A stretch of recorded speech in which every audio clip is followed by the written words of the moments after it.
আমরা এখন পর্যন্ত পূজার যে পরিবেশ দেখেছি আমরা সন্তুষ্ট। আমরা মনে করি যে অত্যন্ত ভালোভাবে সারা বাংলাদেশে যেভাবে শান্তিপূর্ণভাবে নির্বিঘ্নে এই পূজাটি অনুষ্ঠিত হচ্ছে, নারায়ণগঞ্জেও তাই হচ্ছে। ইনশাল্লাহ আগামীকালকে বিসর্জনের মাধ্যমে এটা সমাপ্ত হবে।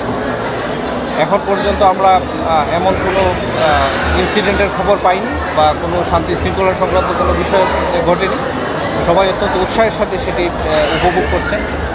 আমরা প্রত্যাশা করি এভাবেই আমরা বাকি সময়টুকু শেষ করব এবং নারায়ণগঞ্জে আমাদের যে একটি ঐতিহ্য আছে, সবাই মিলে আমরা একসাথে সব ধরনের উৎসব উদযাপন করি।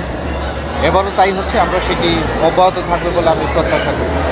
ইনশাআল্লাহ আইন শৃঙ্খলা পরিস্থিতির কোনো সমস্যা নেই। আমরা এখন পর্যন্ত এখানে পুলিশ বিভাগের প্রতিনিধি আছেন, জেলা প্রশাসক আছেন, যথেষ্ট নিরাপত্তা ব্যবস্থা নেওয়া হয়েছে। আশা করি যে আমরা এই জাতীয় কোনো সমস্যা হবে না।